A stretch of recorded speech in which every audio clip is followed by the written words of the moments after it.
You're listening to Data Center Therapy. Please take a number, and an engineer will be right with you.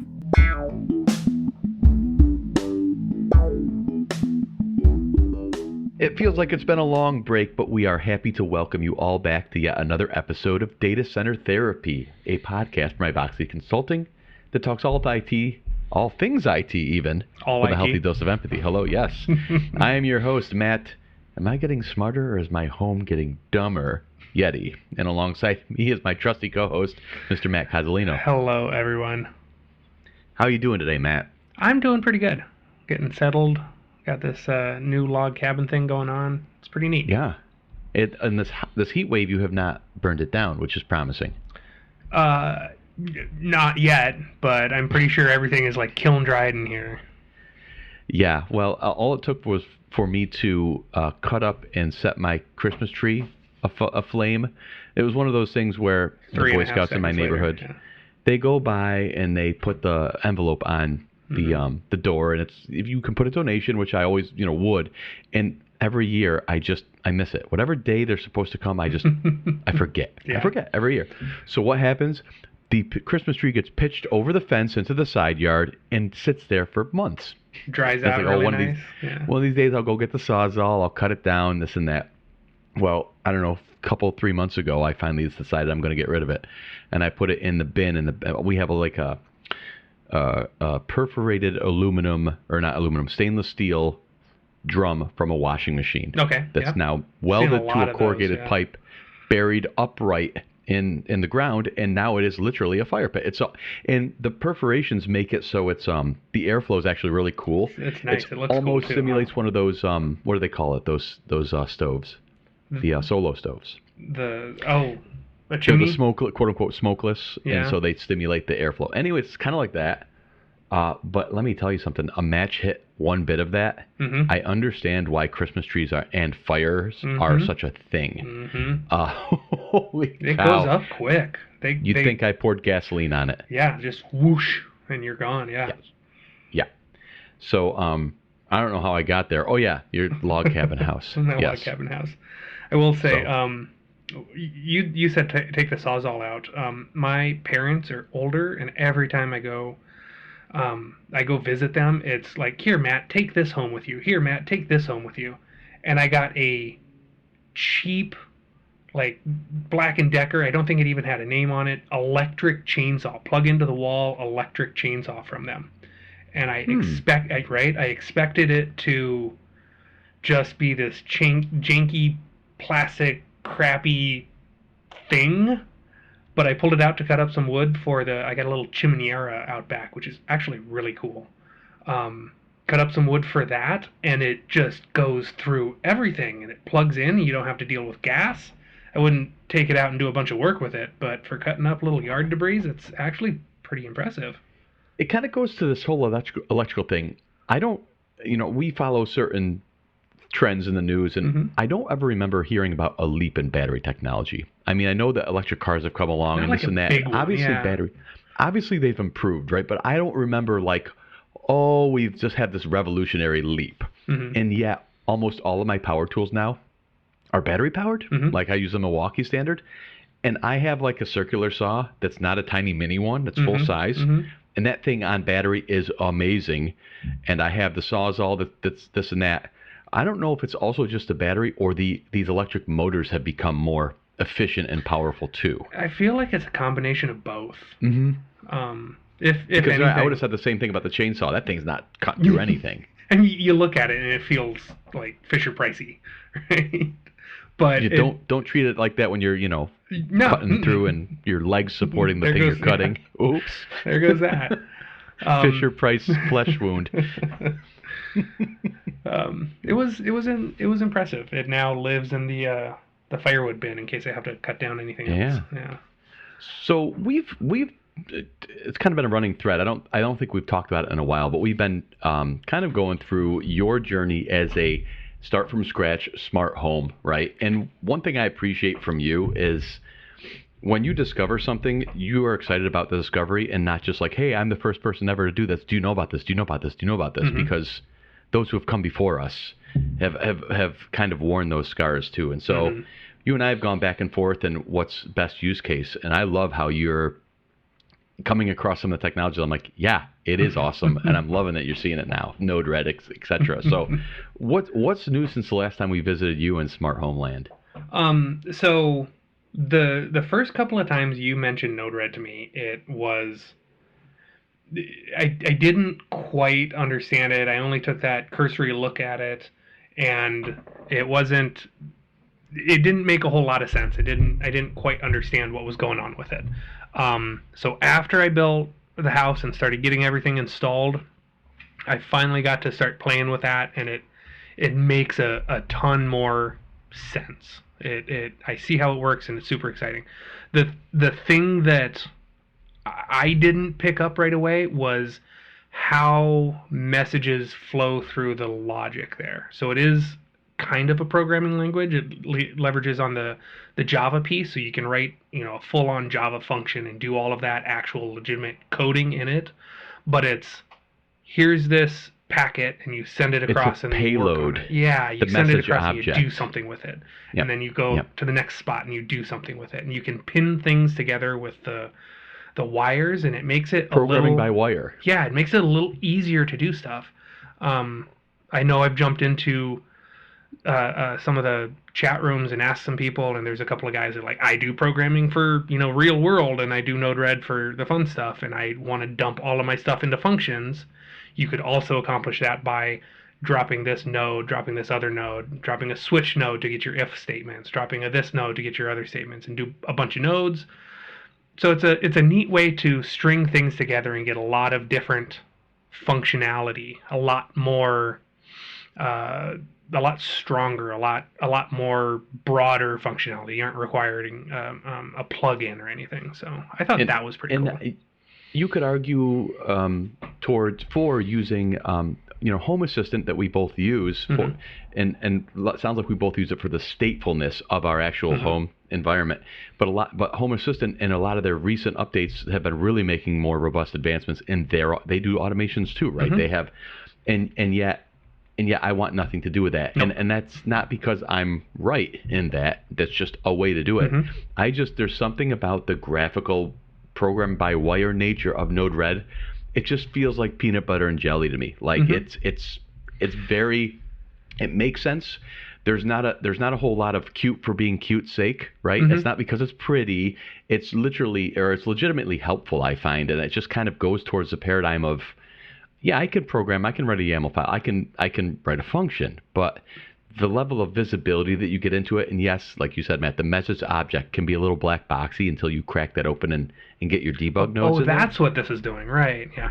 Right, but once it's there, it's abundantly clear. Like, yes, this is my workflow for this, or these are my flows, and I love the way that's presented. I think the couple that I've seen as a comparison, there's in the home automation world, you've got I need these pieces to connect to each other so that they can know about each other, and then I need something to do the work. And I've seen you can do automations in Home Assistant. You can do if this, then that. That's the other one I see all the time. You can string stuff together in Google, Amazon, or Alexa, that kind of stuff. Or the way I do it, and I assume you are as well, is Home Assistant's a clearinghouse. And then I pull all of that data into Node-RED. So a state changes, it tells Node-RED that the state changes, and that kicks off this flow of do all of these things.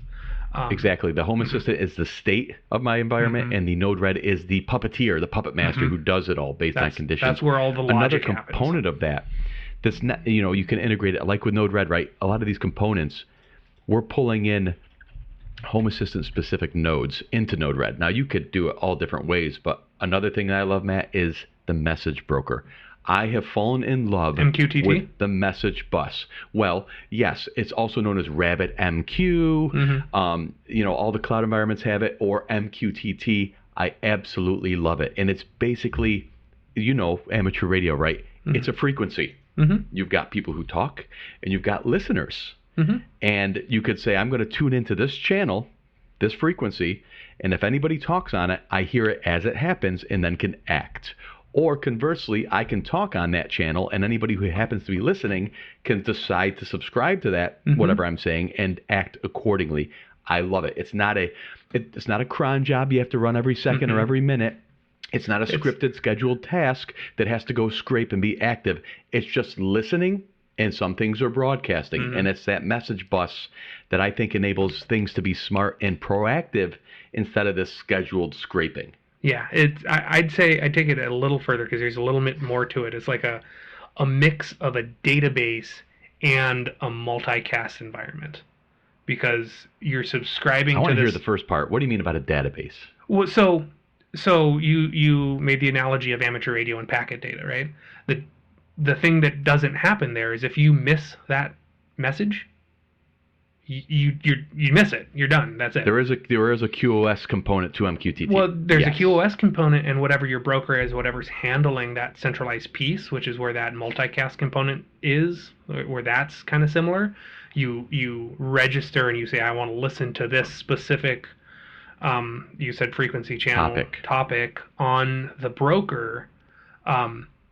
You'll get that sent back to you as soon as you come online. So if my temperature sensor updates its entry in MQTT with whatever data 10 minutes ago, and then this system starts up, it gets that data the first time it asks for it. It is real time with queuing.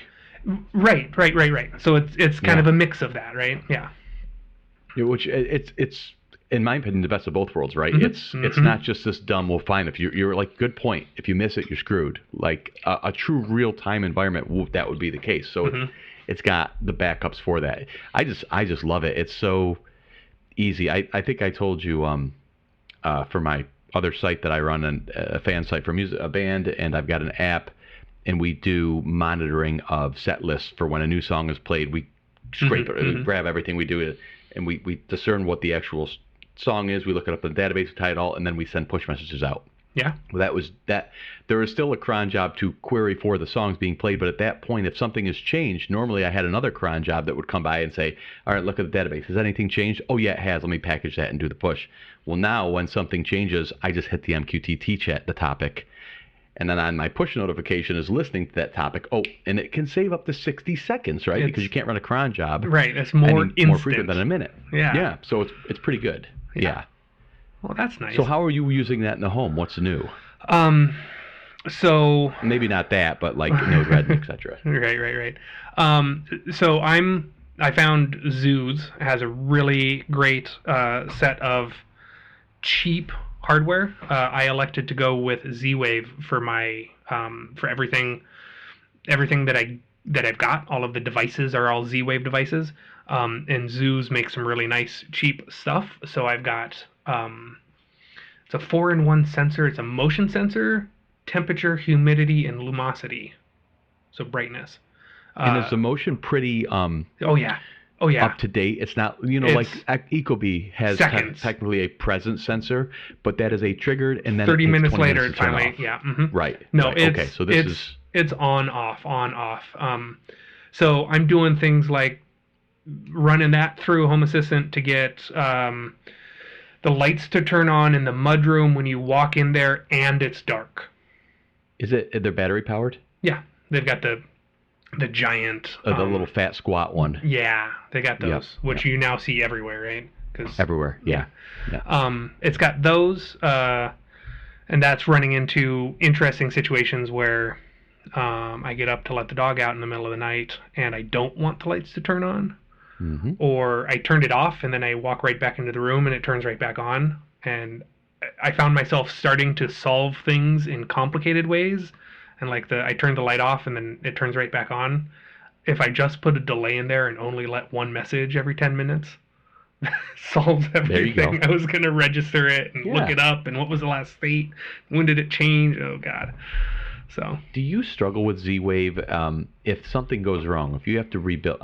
So I know very little about Z-Wave deeply, right? And I have the 2 battery-powered sensors that are basically door window sensors. And after fashion, getting them to work, it's fine. They're pretty stable. But like if you need to troubleshoot, sometimes I just don't know exactly what to expect, what should happen. And when I hear battery-powered devices can take a couple of hours to completely finish your interview, it just is like, wow, that is way too, just wait and sit on it. For me, I get nervous, right? It's not binary enough for me. So for me, to answer your question, no, I don't understand it completely, super in depth, like the TCP stack. Right. But I remember, God, 20 years ago now, my first exposure to VMware ESX 3.0 and logging into vCenter and go click, click, click, click, click, click. Oh, I got to wait for the vCenter to talk to the host to get the back. And so I discovered this. You got to be patient with some of these things because there's API calls, because there's... I might as well retire right now. So I take that, which means that if I've got some weird troubleshooting that I do with Z-Wave, I'll usually do something, run a heel on the network, go do something completely different for 30 minutes, right? That's kind of what I found I had to do with it. I have found, like, if I'm going to relearn a device, it's worth it to hit relearn and then go out and push the sync button on it. That makes a difference. And it's different between a battery powered and mainline. Mains those are running too, all the time, yeah. Right, and they repeat also the mains powers. Yeah. It's funny you mentioned Z-Wave because here we've had this debate, and we go back to, for my personal preference is that Wi-Fi is great because you want a solid Wi-Fi network anyway. That was my argument, is you want that to be good, so you can't say, well, Wi-Fi smart devices, well, they rely on a solid Wi-Fi network, and my argument is, yeah, good, you should have that anyway, so have it and then enjoy your Wi-Fi devices. I had a little smart device fiasco about a month ago. Oh, yeah? I pride myself on, well, first of all, I've got very high wife acceptance factor. She is so patient and encouraging of me doing these things. And conversely, I try not to get too elastic with my, I try not to swim too far out into the deep end. You know, I want to make things easy for her because she's so understanding. So I don't want anything too convoluted or crazy. So one of the things that we have, the most popular smart device I own is a Leviton Smart Decora Wi-Fi switch. So they sell a Z-Wave version, they sell a Bluetooth version, they sell a Wi-Fi /HomeKit version. So I have the Wi-Fi. And they've been solid. So the early versions, they had firmware issues, this disconnect.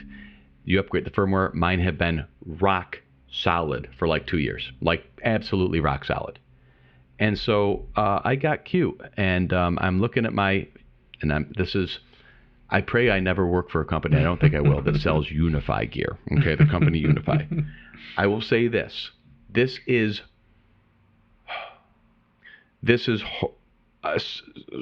professional tinkerer at best gear. I have it. I like it more than I would a Linksys, right, or a Netgear switch or whatever, And like Coz said, Meraki, that'd be great, but now you're talking about real dollars for a home user, I think, at that point, and ongoing costs. Not a knock. It's just, sometimes you want to be a little bit more frugal like that from home. So Unify is kind of that, we're supposedly enterprise. That is ridiculous, by the way. This is not enterprise gear. No way. No, but it's better than the thing from Home Depot, from Best Buy. Agree, 1,000%. Right. So that's where 1,000%. We are. It's in that gap between the two of them. Yeah. Yep. And so then I was telling Coz before we started this call, you ever feel like you get into a technology right on the last day that it's actually great? You hear all this, you do your research and this and that, and then and then you buy it, and then it's like, yeah, that's what they used to be. Something changed last year, and that's what I'm getting from Unify. Anyway, the best way to do it is have everything integrated, right? And as far as I know and still believe, their Wi-Fi and their switching is pretty solid. Their layer 3 device, which is really where a lot of the integration tie together comes in, where they can see, and route and stuff like that. I have their little USG firewall that will route 1 gig bidirectional just fine.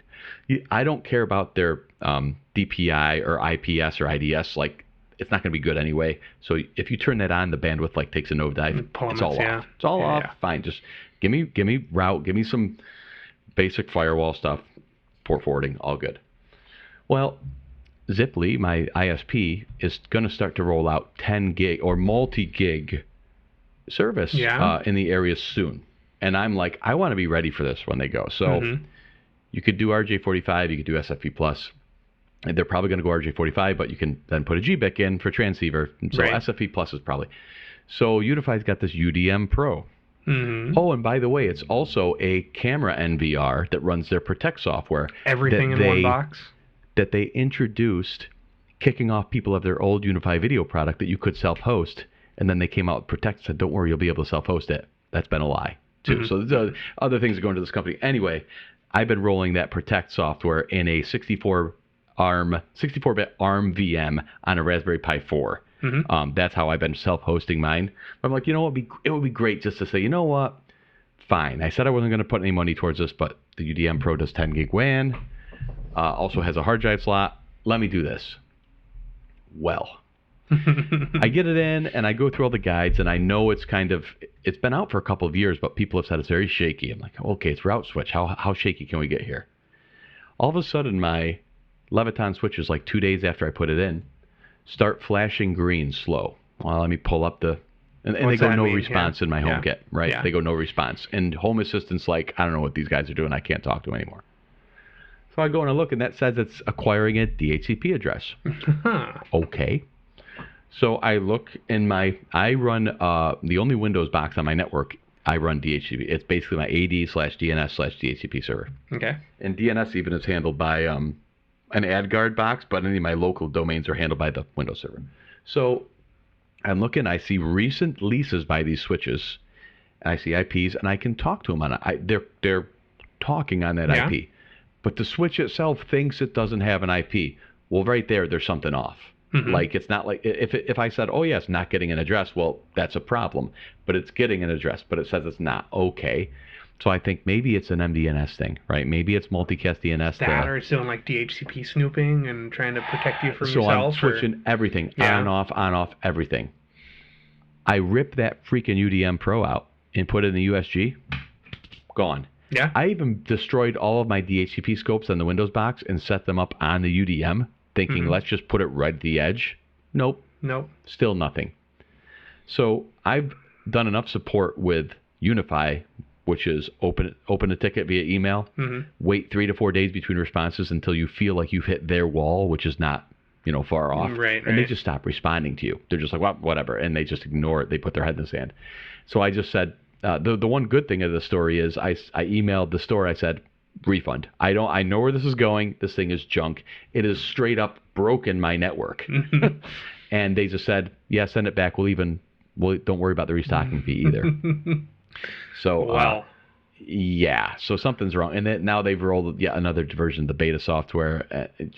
I would love to take a $400 device and tinker and be a beta tester. Yeah. If their support was willing to work with you too, I'm happy to troubleshoot, provide logs. But so I am back to the USG. I've even thought about buying a second-hand one in case this thing fries, and I could just kind of go bloop and pop it in. There you go. But right now I don't know what my upgrade path is for the network at the layer 3 level at least. The switch and the APs, they're fine. I mean, they're on 2-year-old firmware because I refuse to upgrade it because bugs galore. What happens if it breaks? Yep. Right. Well, you mean when? When, yeah. Read the forums. Yeah.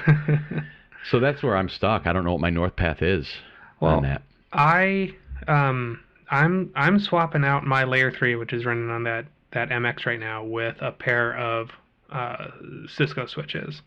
eBay special PoE 3750 Cisco switches. So that's going to do my layer 3. You've got a pair of them? Yeah.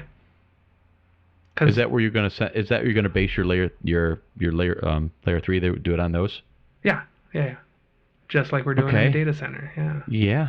I mean, I'm not knocking you. You're a network professional. I mean, it behooves you to have redundant. Do you have two power services running into your house?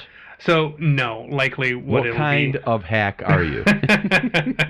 Likely what it'll be is a just a single one, specifically PoE, specifically the one box.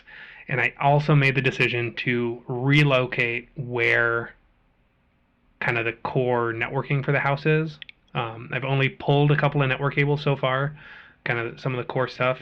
The closet in the main building of the house, not going to be the best spot, especially when that 48 port PoE switch spins up and it's sitting there going, so yeah, that's going out there. I got to rerun some cable, redo some stuff, but I got that prepped.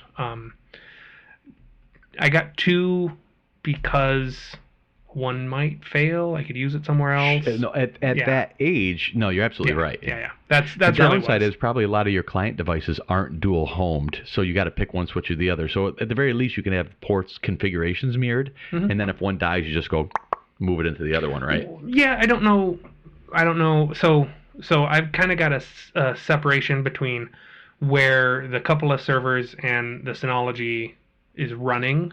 Like that needs a and that's different dual spot. network, so you're okay there. Right, that needs a different spot than where's all the punch down for all of the bedrooms Those and are all all of that. single drops. So all the internet, all the everything, that's going on the wall, up in the top closet, in the mudroom, all of that, right? Yep. The server stuff kind of sits in a different corner. So there's a bit of a mix. I'm not entirely sure what exactly that's going to look like, but Nothing burned out with the heat from a few weeks ago? I almost did. So Well, it's Ecobee, all like a I was able sauna to, in the log cabin. Good Lord, it's interesting. It's amazing how much insulation makes a difference both ways to keep you warm and to keep you cool. I think the single wall, which is just a log, doesn't have the R value of like your walls there, right? Combined with the fact that I've got a really nice kind of southwestern facing roof, and it's a metal roof. Oh yeah. And it's thin, so this room that I'm in right now, this corner, cooks.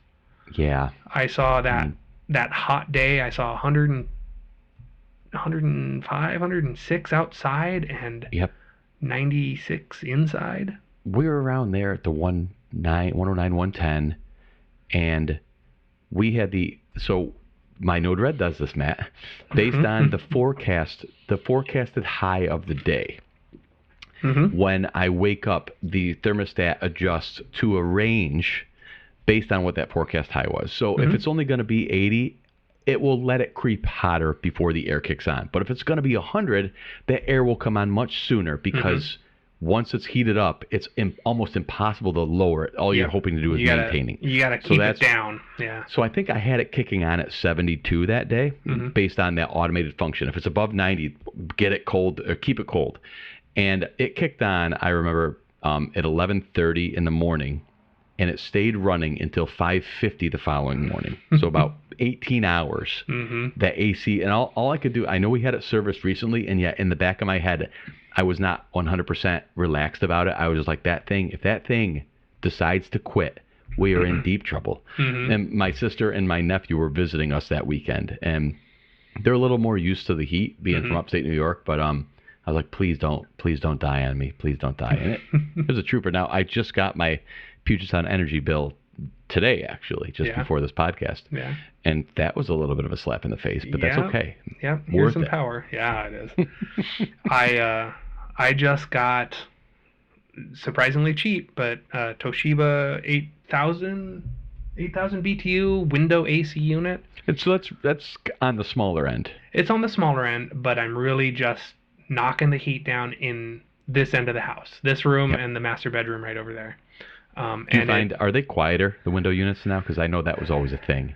I mean, you got to move air. It's not super quiet. Right. It's not the quietest thing ever. It's quieter than the stand-up unit that's got the tube that goes out the window. Oh, okay. It's quieter than that, and it's more efficient.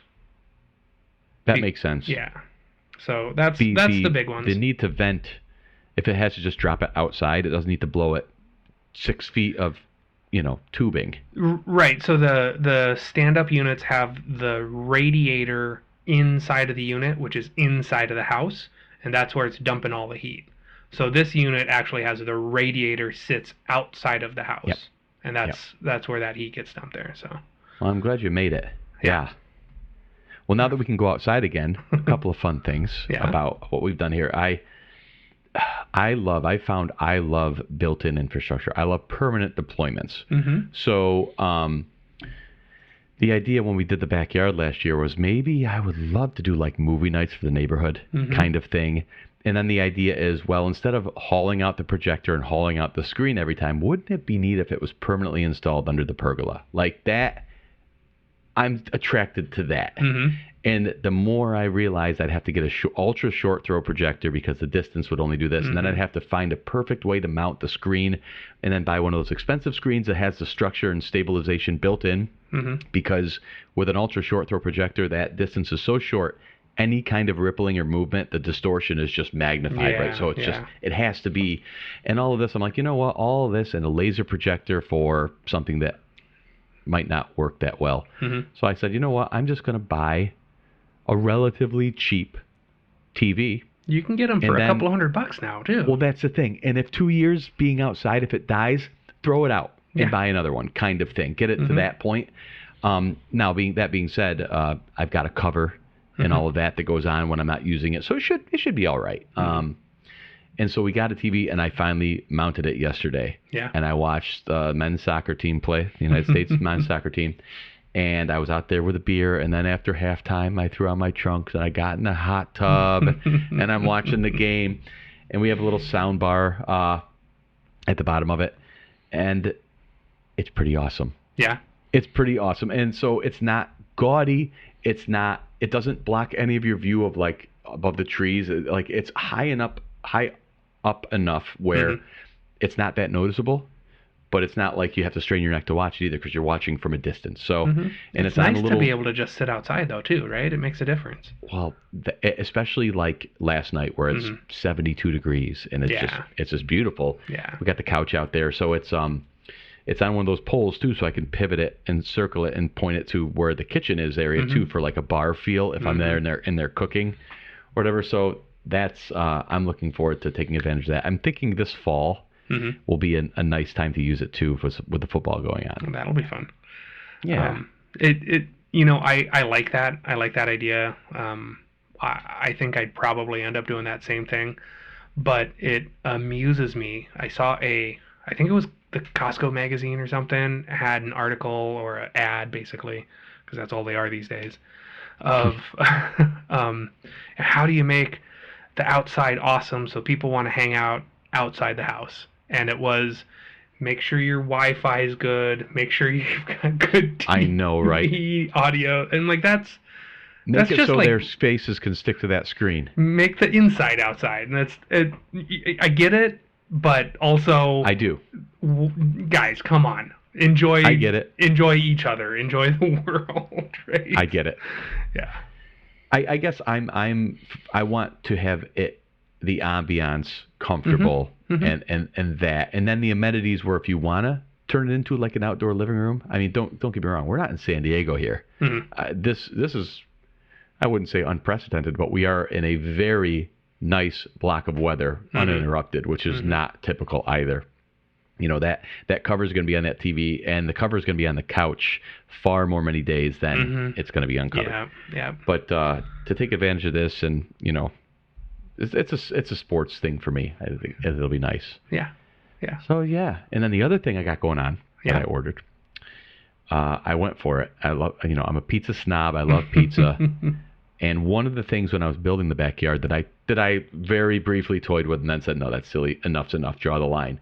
Was building a pizza oven in the back, like one of the brick domed things. Yeah. And as cool as that would be, I can imagine how much use it'll get. Well, now they've got this.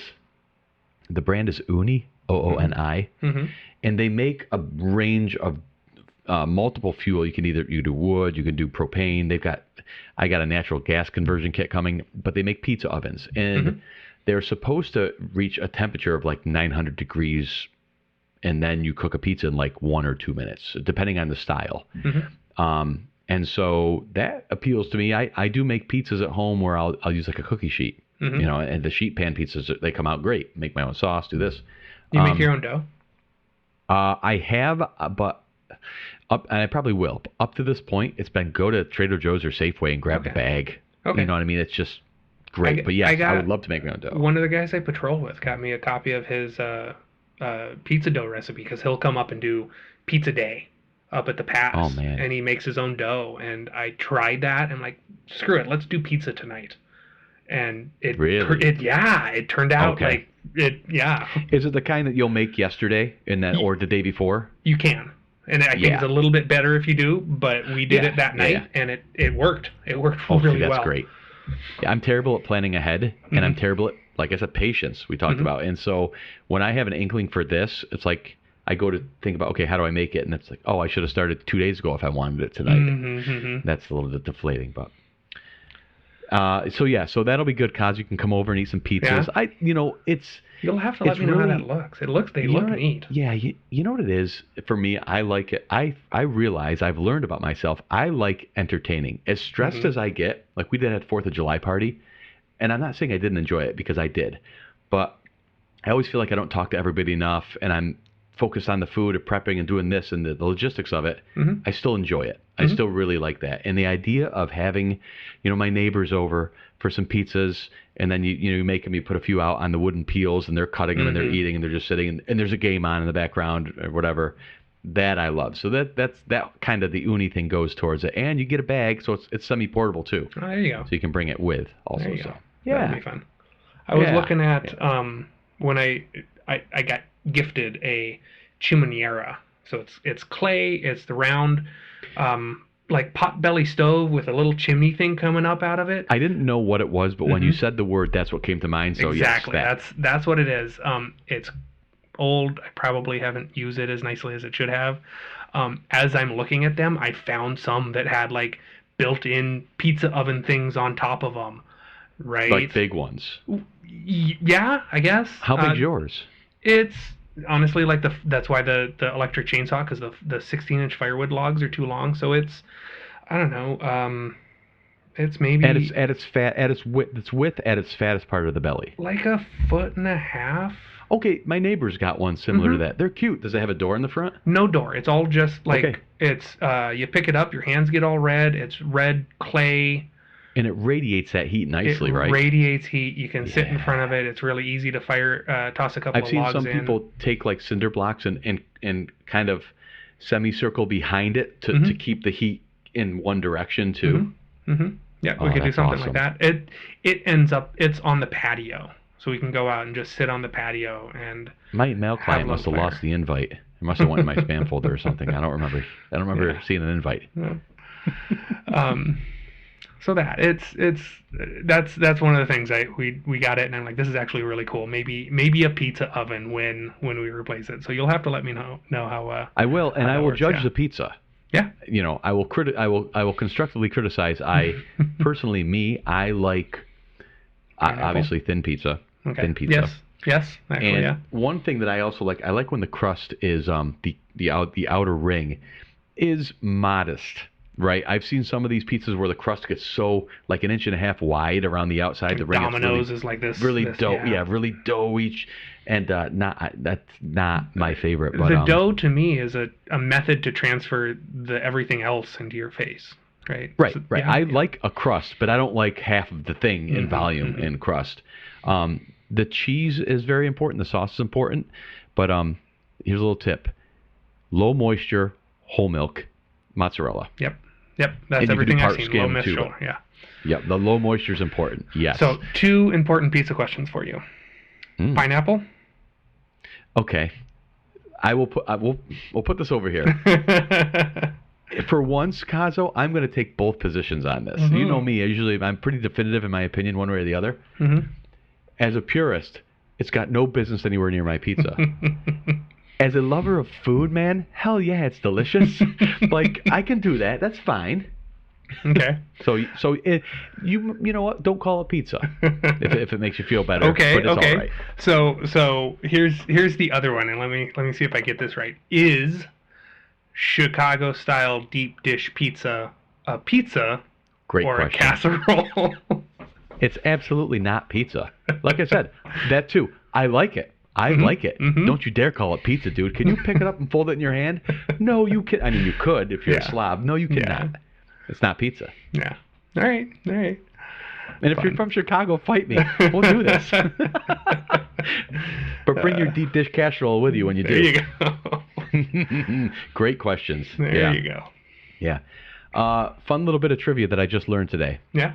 And people out here might appreciate this because I'm guessing we have quite a few video gamers within our listening community. Probably. Did you know that Yoshi has a full name? Yoshi, Mario's dinosaur. The little thing he rides on and sacrifices to jump over the whatevers, right? Yes. Yeah, he's hungry. He eats everything. His full name is T. Yoshisaur Munchakoopas. That is his full name. T. Yoshisaur Munchakoopas. I love it.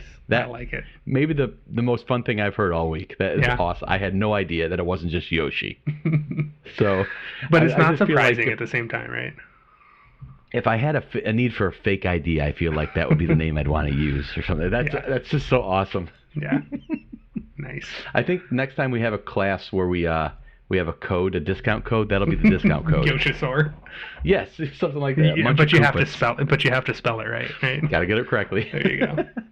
We'll see if Neil can drop that in the notes for the podcast this episode. No looking it up when you write this. Well, I'm glad to hear you made it through the heat, Matt. I think that's probably about good for this episode. Really good to get back on the horse here. I know we've got a couple of really good ones coming up with some guests too. We've got some more in the pipeline. We've definitely got a few in the hopper. Yeah, this one just kept getting pushed due to obligations. It's been a busy summer so far. So it has.